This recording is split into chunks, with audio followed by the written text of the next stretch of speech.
What's up, music teachers? Today, we're going to be doing a crash course on the student acquisition system. I'm really excited for this because this is going to give you a high level overview on the entire system that I use to help teachers create six-figure studios. This is also what I use to grow my own piano studio as well, to be able to have a full-time job there. And it's obviously grown and developed since then. So I want to be able to give you the most up-to-date strategy that I'm using, that my teachers are using to be able to get not just more students, but more committed students as well. So let's go ahead and dive into this. I want to be able to give you access to this too, so you'll be able to have a link to access this document around this video somewhere. But once you do get access to it, you can feel free to click this link here to create your own copy, and you can edit it, you can do whatever you want with it, share it with other teachers. I want to make sure that everyone is able to have access to this. So first, let's talk about why this is important. Why is the student acquisition system important in the first place? One, if you find that you don't know where your potential students are on Facebook, or most of your engagement comes to just friends and family and other teachers, then what I found is the problem, and this could be the problem. The problem could be something else, but this is where I found the most common problems are. Is that one, you don't have an audience at all, or you're not posting in the right place where your ideal students is located, or you don't have the right quality of prospects added into your audience as well. And what I found that the solution is to have a simple process for consistently growing your audience without needing a gigantic follower account. You don't need to start from like 1,000 people in your friends list or in your followers list or anything like that. Finding the right prospects though is the solution in the right location. So we're going to learn how to be able to do that. But most importantly, what I found works for me the best, and people and teachers just like me, is being able to get into daily rhythms of taking small actions. That's important. I treat this system exactly like my practice, right? It's doing small tasks consistently. It's not doing a big project like a website that'll take you months, but it's consistently growing your audience and consistently nurturing your audience. And I'll get into it in a little bit. I don't want to spoil it the for the next few seconds here. So the three systems that are needed for the student acquisition system is generating your community, nurturing your community, and converting your community. So we're going to be taking small action steps each day to be able to do each of those things. And the reason why I like it is because there's consistency in the process. Um, so what does this look like? Let's go ahead and break it down here. So first, generating your community. That's like sending in our system. That is going to look like sending friend requests daily. So X number of friend requests. That's gonna be able to change, but there's that number sign here. I want you to notice that number sign is like the variable. So depending on where you are at in terms of your experience level, or how comfortable you feel with the process, the X can change. That number sign can change. So I'll give you those numbers and those standards in a little bit, but we'll put in examples here. So for the generating community, let's just say you send 50 friend requests every day. What that results in is that your audience grows, right? By nurturing your community, by posting 3 times per week, your audience starts to build that trust with you. And converting your community now, let's say you connect with 10 people a day in your audience. Now your audience is going to choose you for that support. So what's important here is that we want to be aware of what we can control and what we cannot control. So what we can control is what we put out there in the world. What we can control is how we present ourselves on social media. What we can't control is when people are going to buy, right? You can't control that. But what we can control is that when your audience feels like it is their time to buy, are we going to be the first person they think about? Right? That's the strategy of what we want to do. We want to build trust with people. We want to be in front of our audience so that when they feel like it's the right time to buy, when they feel like it's the right time to get support, that we are the first person that they think about. And that has been my strategy for the past 3-4 years of running this business, and also when I was running my piano studio as well. It was just, hey, making connections and building trust with my audience so that when they feel like it's time to buy, they think of me first. And I feel like that has been my strength and my strong suit. It's just the consistency of showing up, consistency of being put in front of my audience. And if you're watching this right now and you're like, wait, that's kind of true. I've been following Ben for like 2 3 years and he's always been there. Right, that's what I want, that's the effect that I want. um and that's the type of person that I want to be. Most importantly, I want to be the type of person that shows up no matter like whether it's in my life as a musician or my life as a business owner. Like I want to be able to show up, and that is the key here. This student acquisition system, it will help you show up. So I wrote here the strategy though isn't whether or not to use Facebook or Instagram. I hear a lot of teachers being like, oh, should I use Facebook? Should I use Instagram? Should I use TikTok? Should I create an email list? That is not the key here. The key here, it's about building a community on any platform, right? The community part is the most important part. You can use your Facebook profile. You can use a Facebook group as a community. You can use your Instagram as a community. I like to use Facebook though, um, because you have the most control over the process in this platform.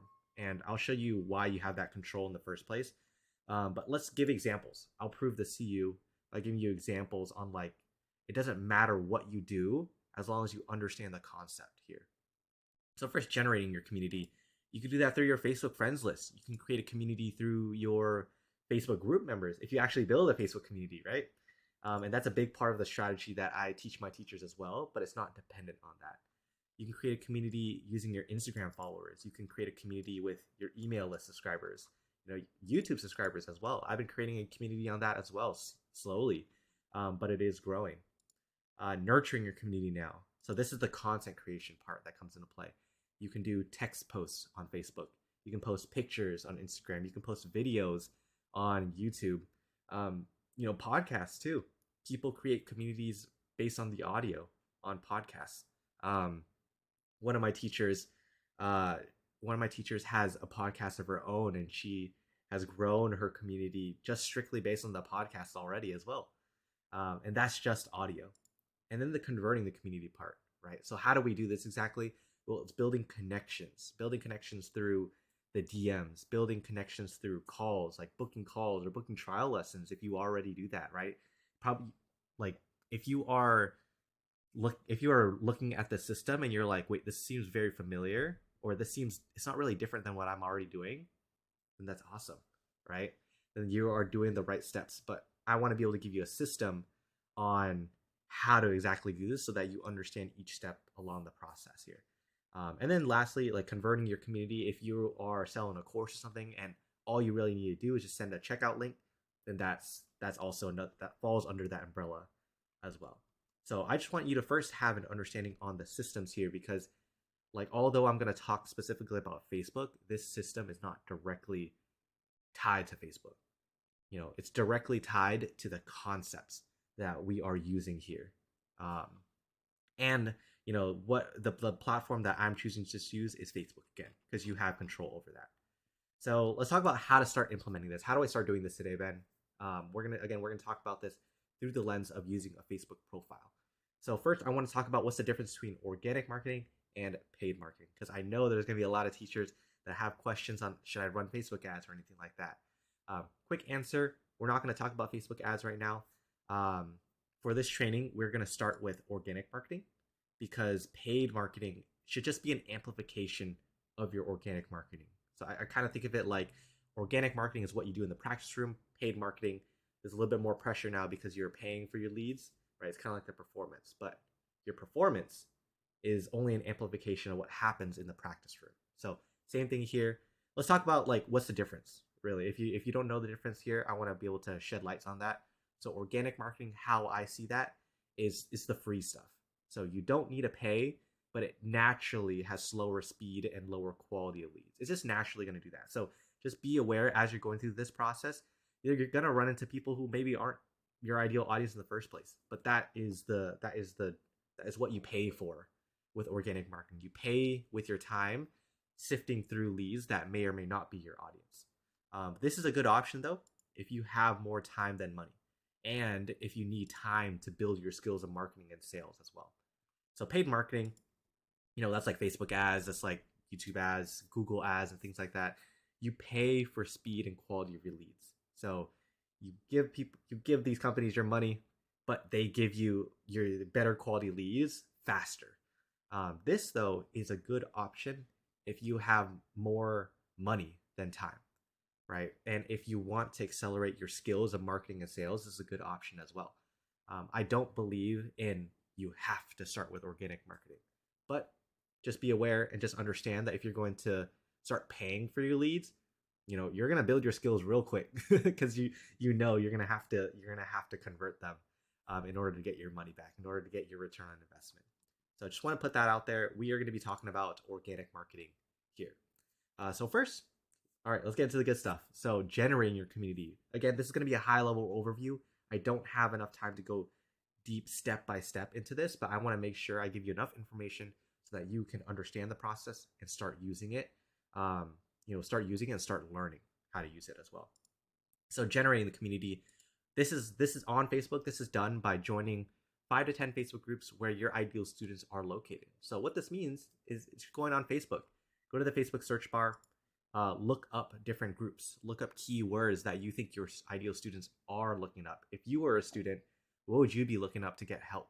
Right. So if it's a piano, if you're a piano teacher, I'd look up like learn piano or piano learning or anything along the lines of that. Like really at the end of this, like I can give you keywords and things to look for, but it's just going to come from experimenting. It's going to come from doing your research and just diving into it. So I recommend and I encourage you to just play around with it, have fun. From those, I would say join as many as you can, but choose your top 5 based on balance of quality and quantity of your ideal students. So making sure, hey, is there enough people in this group where I won't run out of people to connect with? So that's like, I would say a good benchmark for that is like the group should have at least like 1,000 people. If not, if it has less than 1,000, like make sure is that group like super specific to who you want to choose. And also the quality as well. Are people in here just spamming in this group, or are people actually just are people engaging in this group? That's what you want to think of there. Number 3 here, I want you to set your friend request standard. So how many friend requests am I going to send each day? For my clients and for my teachers that I work with, I recommend 25 to 50 a day. For you, I want you to set something that you can keep consistent right now. That variable, again, just like up here, this number can change. I recommend 25 to 50. 25 on the low end if your Facebook profile is new. If your Facebook profile is old and you've had it for a while and you've built that trust with Facebook, then feel free to start trying to send 50 friend requests as well. You'll see what your limit is if Facebook tells you like, oh, you can't use this feature right now or anything like that. So just start keeping that consistent and then just start. Really, it's just as simple as that. You don't need to set anything up, but just start sending that number of friend requests daily to build your friends list full of your ideal students. So again, I'll show you a little bit, just a quick walkthrough what that looks like. You can go on here, you can go piano, learning. You can go to the groups here. And you can see there's a bunch of groups. So go ahead and experiment and just start growing your audience that way. From there, start nurturing your community as well. So what this means is post about the transformation that you provide and post about your offer. So I have other trainings on going deeper into like what to post, how to post, how to work on your skill of copywriting. But in this video, I just want to give you the high level overview. And simply, the simplest content strategy is just post about the transformation you provide and post about your offer. So share your transformation, share your students' transformation, share your community transformation, right? Just share about that, and then share about your offer. Talk about what you provide. It's as simple. It can be as simple as that. So number 1 here, I want you to plan your content schedule and choose a number as your standard for how many times you're going to commit to posting every week. If you're new to posting, right, it might be 1 to 2 times per week. If you're experienced with it, it might be 3 to 5 times per week. But just start, right? Start posting, embrace those mistakes, And really, if you're finding yourself having imposter syndrome, find your conviction through your own transformation. Think about your own journey and just talk about that. Talk about the things that you are doing right now with your own performance life. I've provided you some examples on sharing the transformation here. So you can take a look at this post, take a look at my profile as well, and just study the content that I post, because whatever I'm posting right now is the current strategy. But some things like testimonials, student success, that's something that you can provide for the transformation. And then sharing your offer, just talking about what you provide. Right here, I have a post here talking about the community. Got a lot of people interested and wanting to know more about that. So those are really like the two big buckets of just what you want to post there. But the way that I learned wasn't just by like watching videos, but it was actually by doing. So I encourage you and I suggest that you start making those mistakes, just like you would tell your students to as well. And lastly here, converting the community. So this is this part, we want to help our audience understand what their next steps should be to get to their goals. So that's converting your community. What's important here is that we stay detached from the sale. Again, you want to focus on the things that you can control. And one of those things is not whether someone buys or not. You cannot control that. But what you can help do and what you can control is helping them understand what is their next step. Is your potential student's next step, is that actually getting help? Is that actually getting support? Is that maybe going back and working on the things that they already have worked out? It's understanding like that is what sales is. Sales is not like getting someone to buy, but sales is helping someone understand what should their next step be. And if you do your job right, then their next step should be getting help from you, right? And that is the result that you get out of that. So what we do here is we want to reach out to our community. And I call this having a proactive relationship with your audience and with your community. So what does that look like? One, I want you to reach out to each new friend with a friendly message, asking for nothing in return. That's it. Like, don't ask for anything in return. Just send them a friendly message. Feel free to build rapport by taking the time. Just take a few seconds to connect with something on their profile as well. If they continue the conversation, awesome. Then continue the conversation towards what you offer. If they don't continue the conversation, then no worries, right? There's going to be plenty of other opportunities for you to engage with that conversation. But the good thing is that you've broken the ice with them, so that talking to them in the future isn't going to be a problem. 3, feel free to give them a resource or give them some advice before offering to continue the conversation through a phone call or through a Zoom call. Overall, be a human, right? Be a human. Students will get on a call with you if you build rapport and trust, right? That's the key. Be a human being. So I want to show you a quick overview on the conversation script or framework, and actually show you, because you're probably like, okay, Ben, so connect with these people. What does that mean? What does that actually look like? I want to give you an example of that. So this is kind of like our high level overview on the sales structure. It goes from DM conversation to what I call a qualifying call. Qualifying call is really just a short 15 minute call. It's just a way to get into like a more intimate setting to talk about what they need, talk about like their problems and things like that, right? Some people don't want to talk about their problems through the DMs. So instead, let's just get on a phone call to do that. From there, then we can move it onto a game plan call. So this is like a longer call where you can create a game plan for your students. And you probably already do this in the first place, right? What this looks like is what your consultation call is. What maybe you do a trial lesson in place of this. Whatever that is for you, this is the placeholder for that. And then of course, after that, they sign up, right? They either sign up or they don't sign up. But this is what the process looks like as well. So this will be important when you start tracking where people are in this process. Again, like people will start in the DMs, of course, in social media. But then we want to use the DM process as a bridge to get someone onto a call, right? Then they'll actually know that they're talking to a human being on the other side. So a short call goes into a longer call or can go into like a trial lesson. And then from there, they can decide if they want to sign up or not. So the goal here again, is to start a conversation that allows you to ask questions to better understand their situation. What's important here is that we don't just ask people to buy because, right, what if they aren't even the right student?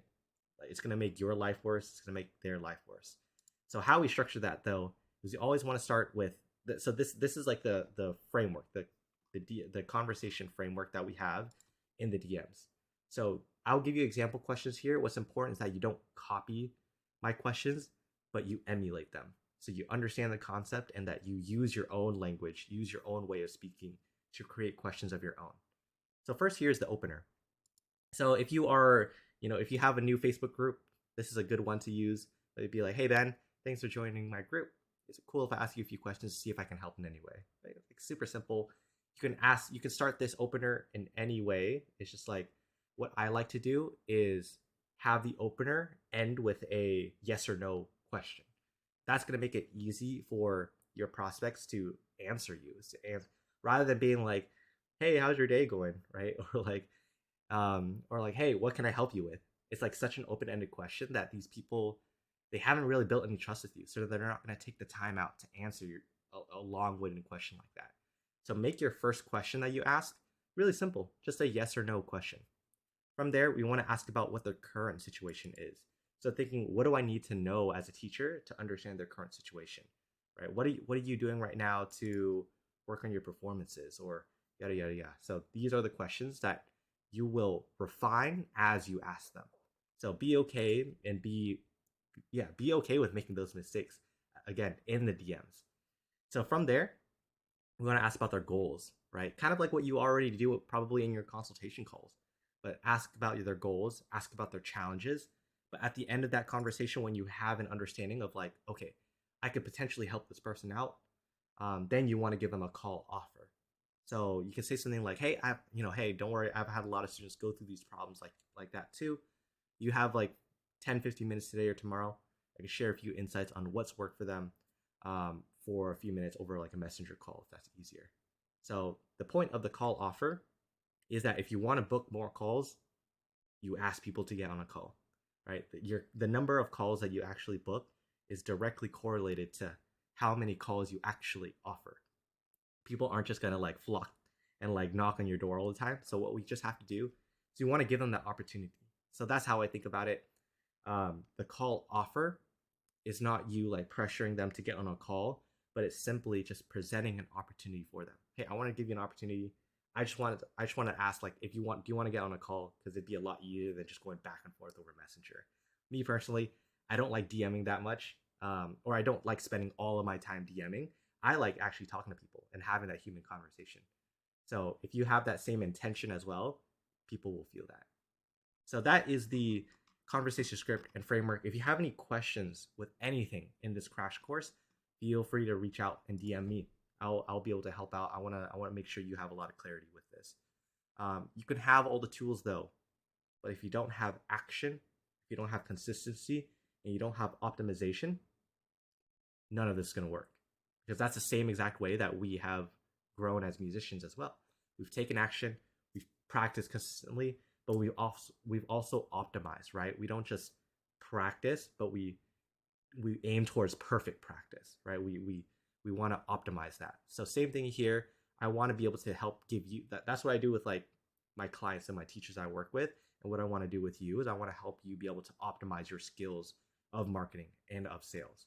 And it's just like how our best students take the time to practice and do it every single day. So again, let me know if you there should be a link to this document around this video. But again, let me know if you got any questions and start taking action.